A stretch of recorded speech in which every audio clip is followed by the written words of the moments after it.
Good morning. As we go to the chitas of today, we're holding on the today is Wednesday. We're holding the fourth reading in the portion of Kisisa. We're holding on chapter 33, verse number 17. God said to Moshe, also this thing, which you spoke, Esa, I will do. Because you find favor in my eyes, and I have granted you recognition by name. Now she says, what does it mean that I grant your request? That no longer might manifest my presence amongst the nations of the world, I will do. And although we find that Bilam, a non-Jew, received prophecy, his words of prophecy were not received to divine presence resting upon him, but as a lying down with open eyes, such as we find as the word was conveyed to me stealthily. Meaning the non-Jewish prophets hear the words of God only through intermediary, through a shliach. And it's not a divine providence face-to-face situation. Moshe Rabbeinu said, please, let me see your covenant, let me see your glory. Rashi says, Moshe Rabbeinu saw that it was an auspicious time. It's called an Eis Rotzin. He saw that God is, so to say, pleased with his dialogue with him. So therefore, he requested of being accepted by God. His request of being accepted by God. So he made a further request that God show him the vision of his glory. Verse 19, these psukim are expounded in many places, and hard to understand exactly the psukim, the meaning of the psukim. Rashi does his best to explain it. He said, I will make all my glory, my goodness pass before you. And I will proclaim the divine name before you. And I will show favor when I choose to show favor. And I'll show mercy upon who I choose to show mercy. Now she says, he in effect is saying, the time has come for you to perceive my glory to the extent I allow you to perceive it. Because I wish and I deem it necessary to teach you a set of order of prayers. For when you need to plead mercy on behalf of Israel, you invoke before me the merit of the patriarchs. Assuming that it's the merit of the patriarchs were being exhausted, there would be no further hope. I'll make, therefore, the Eibush to God over here reveals to Moshe Rabbeinu the very powerful prayer of the 13 principles of mercy, Hashem, Hashem, and that's what the Rashi says. The simple meaning of the verse over here is that Moshe Rabbeinu was given the prayer of Yudke Hashem, Hashem, Kel El Rachamim. You don't say it without a minyan, and assuming that I will make all my attributes of goodness, Yud Gimel Midas Harachamim, I will before you on the rock while you are concealed in the clay. And I will proclaim the divine name before you, meaning he was in effect saying, teaching you the procedure how to invoke these attributes when requesting mercy. Even if the merit of the patriarch is exhausted, and according to this procedure in which you see me wrapped in a prayer blanket, a talus, proclaiming the 13 attributes of mercy, so teach the Jewish people to do the same. After through their recounting the attributes of compassion and graciousness, the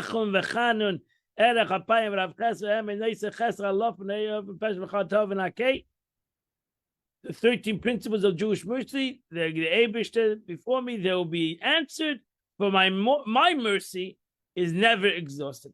And therefore, over here, the Torah tells us that Moshe Rabbeinu was taught the 13, the famous prayer, and that's one of the reasons why we the only time we put on a talis, everybody puts on a talis, is Yom Kippur at night. Because this happened Yom Kippur at night in Jewish tradition. This happened on Yom Kippur at night. And it says over here that when Moshe Rabbeinu, the Medrash says, when Moshe Rabbeinu saw that God put himself in a talis, he wrapped himself in a talis right away. And he cried out the 13 principles of mercy, which brought about forgiveness. Vayem Hashem salachti, and God said, I forgave you. That happened on the night of Yom Kippur. That's why we do that on the night of Yom Kippur. We surround ourselves in a talis, and we say the famous statement, Vayem Hashem salachti. If you remember, on Yom Kippur by night, we say this statement over and over again, that God said, I forgave you. And we all wearing a talis, like Moshe Rabbeinu wore a talis. And God was wearing a talis. And we surround ourselves and we ask the Eibishter forgiveness to do again, so to say, to do the concept of Yom Kippur, that God forgives us. For those times I wish to show favor, and at a time when I desire to show mercy. At this point, God promised him only that sometimes I will answer you and sometimes I'm not. But later, when actually proclaiming these attributes, he said, I hereby make a covenant, promising him that a Yid will say this prayer, it will never go unheeded. The Gemara says that if a Jew says, based on this pasuk, the Eibishter promises that if a Yid says this prayer, and that's what you'll see on Yom Kippur, how many times we say Hashem, Hashem, especially in Nila, we repeat it over and over and over, because we were promised that the Eibishter says, God says, if you say this prayer with the full intent, God will forgive you. That's why we say this prayer every day. When we say Tachnan, we say it twice a day, in the morning and in the evening. He said to him, you cannot behold my face, because nobody can see God's essence and live. She says you cannot be able, even when I make my goodness pass before you, I'm not giving you permission to see my face. You can see Midas HaChesed. Can't even see Midas HaChesed, the essence of Midas HaChesed. You can see the outer expression of Midas HaChesed. Verse 21, Vayema. This is again an interesting verses. What are the meaning of these verses? Vayema Hashem, and God said, Hini Mokim Iti. There is a place with me. And at Safti Alatzur, and you can stand on the rock. Now she says, there's a place with me, because Moshe Rabbeinu at this time is on the mountain. He's 40 days. He's coming, we're holding right before Yom Kippur, the story of the Egel, right? They did the Egel 40 days after the giving of the Torah, Matan Torah, which was in Sivan. We're holding now the night before, we're holding Yom Kippur right now. So it's another 80 days later. Moshe Rabbeinu is on the mountain for 120 days. On the mountain would usually speak to you. I have placed and prepared for your sake where I will hide you, so you'll not be harmed. And from there you will see what you are able to see. This is a straightforward explanation. That's the pasuk. Take it any way you want it. This is the simple meaning. The Eibishter created a barrier, so to say, protective wall. But you can go to the Medrash, and you can go even hide more than the Medrash. But the Medrash explanation, the reference to location of divine presence, but it says, Amokim iti, the place is with me. It doesn't say, Ani b'mokim, I'm in the place. Since the Holy One, blessed be, is the location of the universe, but the universe is not his location. This is a very deep statement to Medrash. Chassidus talks about this a lot. The Holy One is the location of the universe, but the universe is not his location. And that's the concept. Everything is God is the existence of everything, and there's nothing that has its own existence. So there's no such thing as the universe is not his location. God, get that? This Kadosh Baruch Hu mekayme shel olam ve'eina olam mekayme. Hakadosh Baruch Hu mekayme shel olam. The Eibishter God is the existence of the world, but the world has no existence.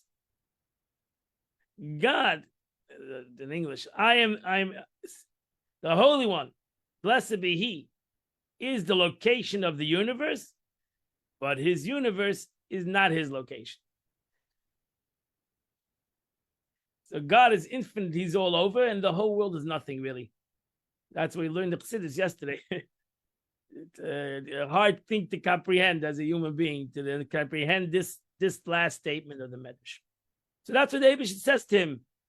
I am all over, but the all over is nothing to me. So it's hard. So if you would see me, if you would come part of me, you would be bottled. If you come, you'd be nullified. You'd be nothing.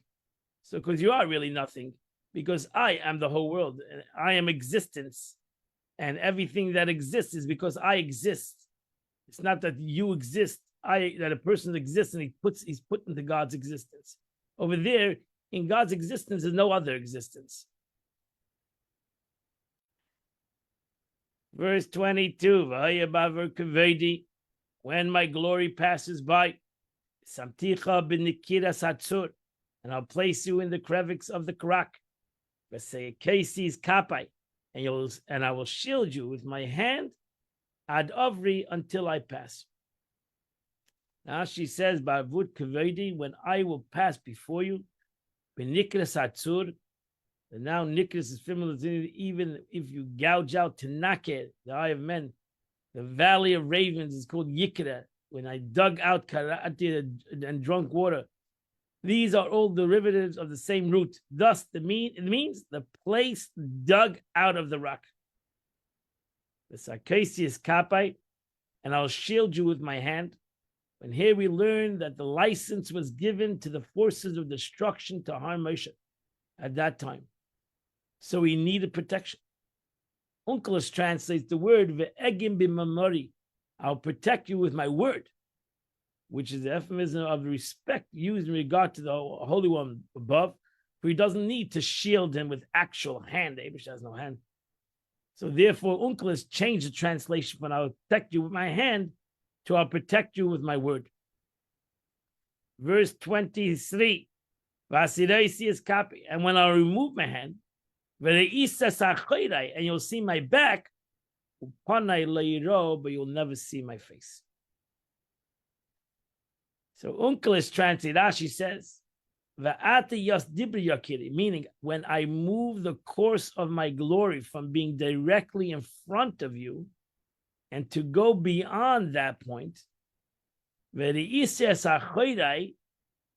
according to Chassidus, Pana is the essence of God, while the Achorai is the outer expression of God. So Gemara says, Hero Kesha Shel Tefillin. He showed him the knot of the het tefillin, which is based on the concept that God asked a Jew to put on tefillin. He also puts on tefillin, and the knot of the tefillin. When you have a pure tefillin, your tefillin hangs on the back by a knot that's in your back but it's in the strap of the back of your tefillin. And again, Rashi brings down a Gemara here, Brachos of Zayin. We have to comprehend what that means. That the Eibusha showed him is the knot of the tefillin, and what's the meaning of the knot of the tefillin. It's important that there's an halacha, this knot of the tefillin, what it represents to a Jew, and where exactly it needs to be when a man puts on tefillin, where his top of his het tefillin needs to be on his head, where his knot of the tefillin needs to be in the back. And these are important to every man when he puts on tefillin to make sure that his tefillin of shoresh, his het tefillin, fits him exactly, that both the box of the tefillin and the knot of the tefillin, that when he davens, when he prays, is exactly in it, because both of them represent what God also, so to say, wears, so to say, in the spiritual sense. As I said, these psukim are very deep concepts. You can learn chassidus on them and Kabbalah on them, to the meanings of this dialogue that Moshe Rabbeinu had with God. We're holding now on the Tanya. We're holding on the 12th day of Adar. We continue the 33rd chapter of Tanya. Alter Rebbe is saying, expresses to a Yid that how he should have simcha, how a Jew should have simcha. Because if a Jew contemplates for a second how everything is nothing by God, I would just say God is everything. Ein oid milvado, there's nothing but God. He's existence of everything. Therefore, everything has no existence really out of him. So my existence is only because God wants to have an existence. Because everything is really God's existence. And therefore, with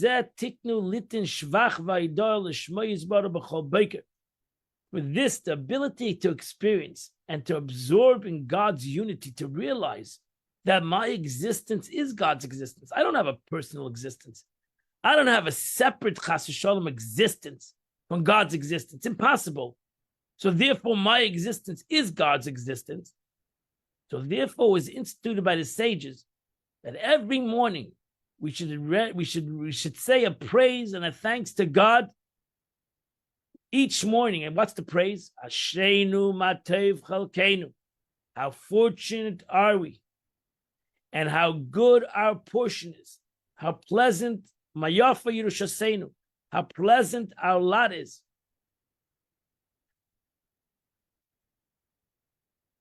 Because I see the parentheses because the Alter Rebbe takes out that Asheinu matev chalkeinu manoyim goyr aleinu. So that's the v'chulu. Manoyim goyr aleinu. How pleasant our lot is.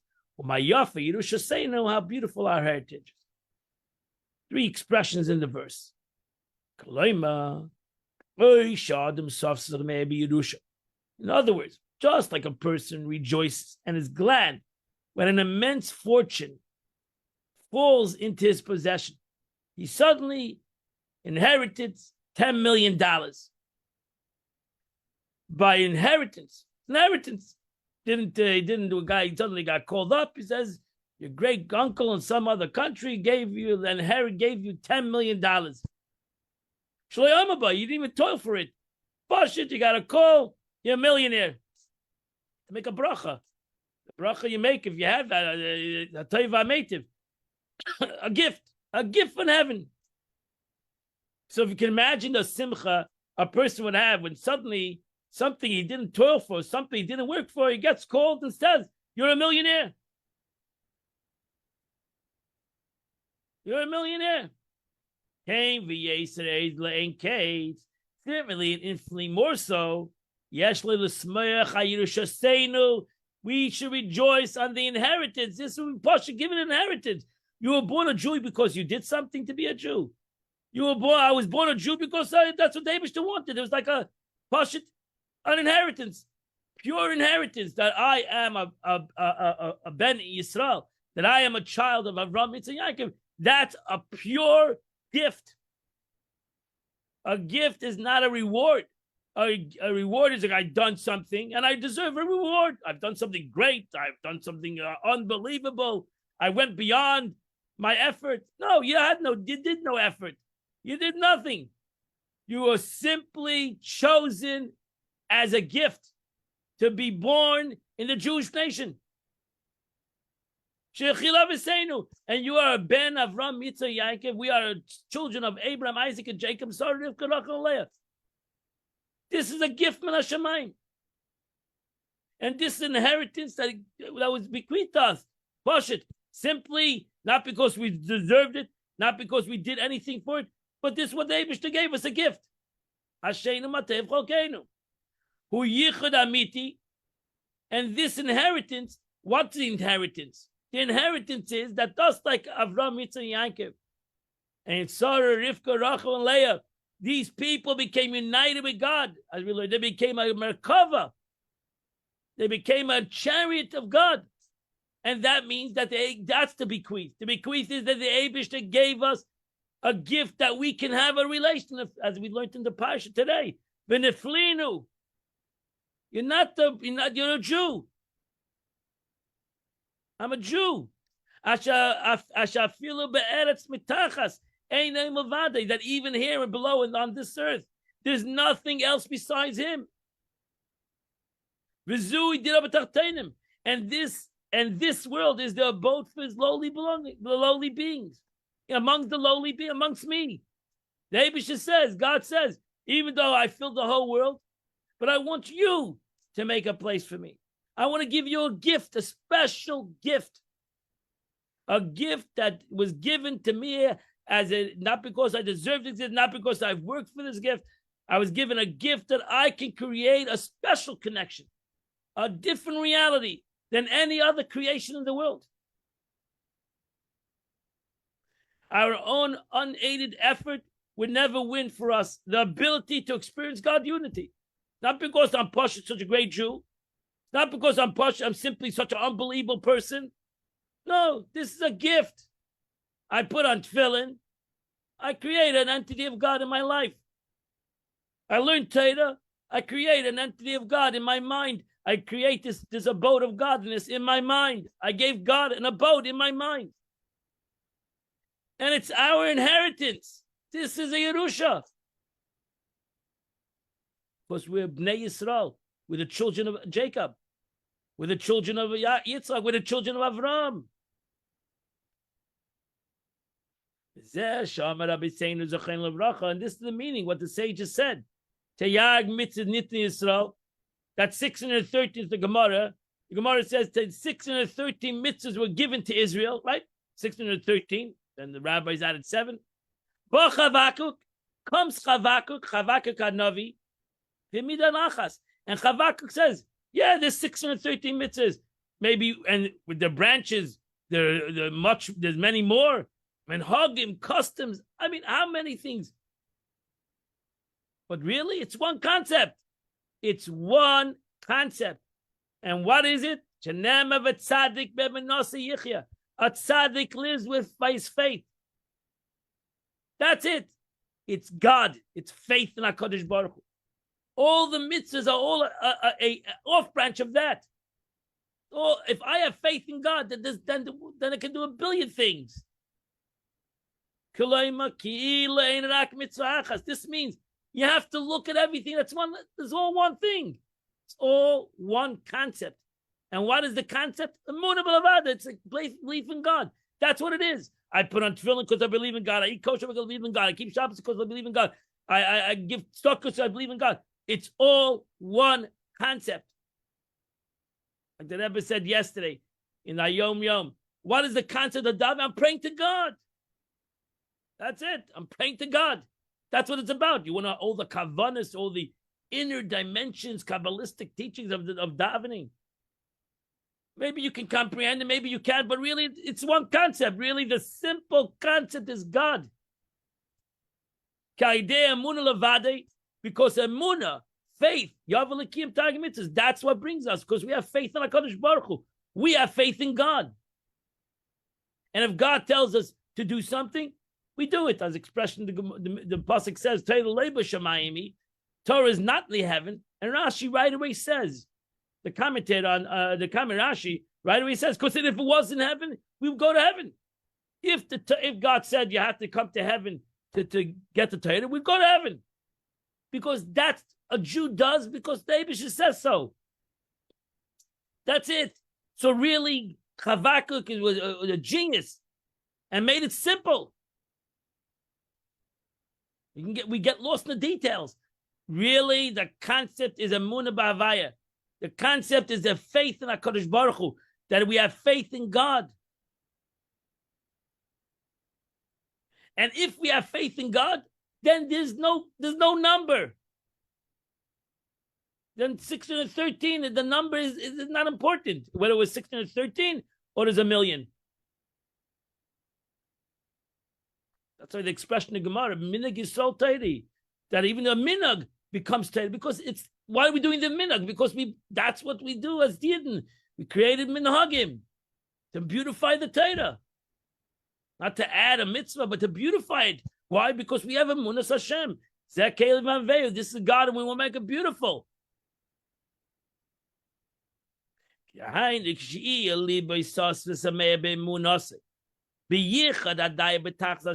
is when his heart will rejoice and be glad with his faith in God's unity, in a perfect joy. It's as if, you know what? This is my mitzvah. The Eibush brought me a mitzvah. A mitzvah represented myself to me. I should be happy. I should dance, Baruch Hashem, that the Eibishter gave me a mitzvah. It's like this is the only mitzvah I have. That's it. Every mitzvah that comes to me, it's like the only mitzvah I have. It's not like, oh, I could do another mitzvah. Oh, that's why Oisik ben mitzvah, the Gemara says, a person who's involved in a mitzvah, that's it. He's not obligated in another mitzvah. Do the mitzvah. Make it as if there's no other mitzvah in the world right now. And there is no other mitzvah in the world right now. And right now, this is a mitzvah. Right now, this mitzvah can bring about the whole purpose of creation. This mitzvah brings about the purpose of creation at this present time. This mitzvah that's coming to my hand right now, that was the whole purpose of creation. Because there's no past, present, future. By God, it's all one. So therefore, the whole creation of 6,000 years is waiting for me to do this mitzvah right now. And if you can imagine the whole creation, not only right now, the whole creation is this mitzvah you should do with great joy. You're bringing about the purpose of creation. I'm bringing about the purpose of creation with this mitzvah. So how can I do this mitzvah out of just rote or out of negative feelings or I should be dancing to do this mitzvah.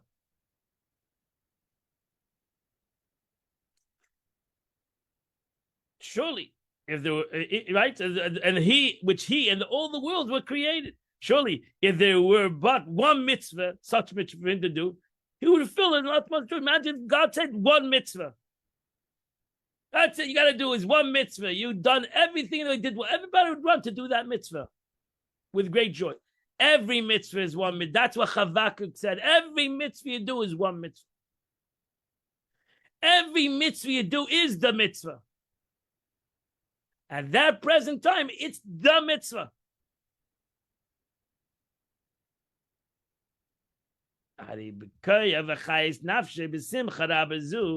Let him thus rejoice with the mitzvah of faith. Because he should do every mitzvah with faith. Because that is the mitzvah. That is the mitzvah. That is the real reason of the mitzvah. I'm doing the mitzvah because God commanded me to do the mitzvah. I'm doing the mitzvah because I believe in God. So really, every mitzvah has one concept. My belief in HaKadosh Baruch Hu, that God created the world, the whole world for this mitzvah. And that God gave me the capability to do the mitzvah. Why me? That was a Yerusha. Why me? That was an inheritance. I don't know why me. It could have been somebody else. I could have been born somebody else. I could have been created some other entity. By the power, the vitality of his soul.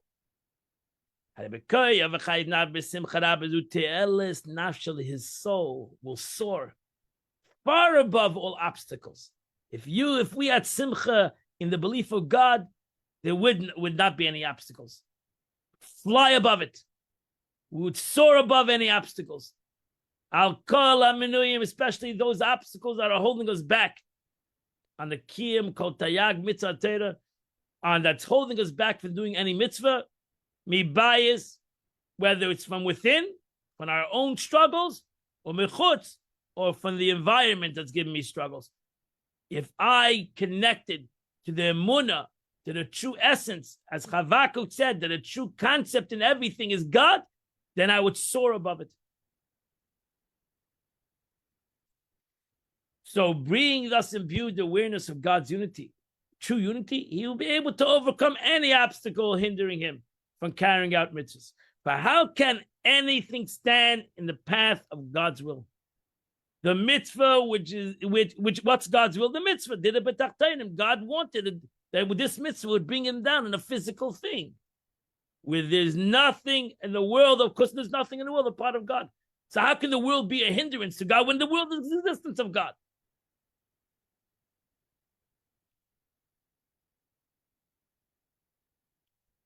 This is what is written, the expression Yichya will live. In the verse it says a tzaddik will live by his faith. Is meant in the sense that that the sense of will be revived, as though resurrected from the dead, so will his soul be revived with great joy. It gives him life. Taike yichya will live. It's gonna this emunah gives him life. This emunah awakens him. We all can be the tzaddik. We all can be the tzaddik because we all can be awakened by our emunah. If you realize we're coming to Purim. Purim is a concept of lottery. Yom Kippurim. That it's like Yom Kippur. Yom Kippur is also a lottery in a way because it's above. The Eibishter forgives a Jew above his own reality. So to Purim and the Hapachud. That's why Purim transforms everything. Because we believe Purim is based on faith. The miracle of Purim was based on the Yidden's faith in their emunah in the Eibishter. And that revived them. That resurrected them. Kitchias HaMeisim was like the resurrection of the dead. So too will the soul be revived with this great joy. This joy that he awakens in himself.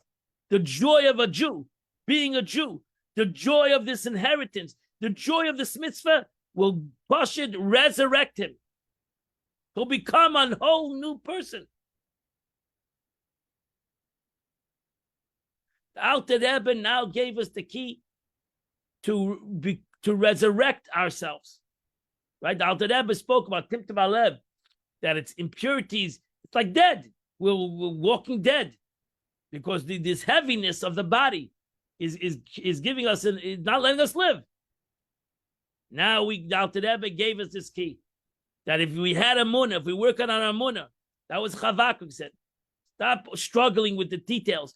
Let's go straight to the fact that a Jew is a believer. You're a believer. Work on my emunah and realize what's the emunah in God, and realize the inheritance, the unbelievable inheritance, the unbelievable gift. That's what we say every day in the morning before we learn. That God is giving us a gift today to learn Torah. So the Alter Rebbe said, "V'hi simcha." And this concept, when I come to that realization, this is a double simcha. It's not only the simcha because I'm a Jew, I have a neshama. This is the simcha that I create, not only as a neshama but as a human being. I come to Emunas Hashem. I work on my faith in HaKadosh Baruch Hu. I work my faith in God. That's my avodah. My avodah creates the emunah. My service, my dedication, my own contemplation, my own meditation brings me to this emunah, to this faith. Creates within me a great joy because I realize, wow, the Eibishter chose me out of the whole world, the billions of people in this world. The Eibishter says, I'm going to do Ashkacha Pratis with you. I'm going to have a personal relationship with you out of this whole world. That should create an unbelievable joy. This is besides that the soul itself has joy. Soul itself has a joy when contemplates in godliness, self-pursuit, because he's a godly entity. So he has joy. But that's the natural way of the soul, that it has joy in godliness. That's what it is created. Here I'm bringing a whole new level of joy within the animalistic soul, within myself. I realize how chosen I am, how this was a gift. I was given a gift above and beyond anything that I deserve, above and beyond any kind of capacities that I have. Who am I as a human being? Nothing. Nevertheless, the Eibishter gave me a gift of all gifts, to be able to bring godliness in the world, to be able to do this mitzvah. Why? Because this connects me to God. And why do I do this mitzvah? Because I believe in God.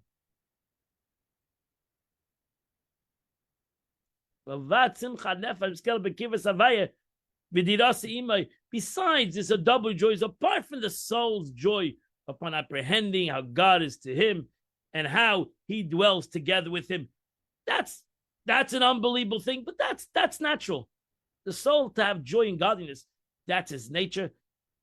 For the animalistic soul to come on its own, to realize the greatness of God that he accomplishes in this world by doing this mitzvah, that he was chosen, this animal soul. He's a body like any other body. And he was chosen, this body. That's really Ateba Chatanu, the Alter Rebbe explains.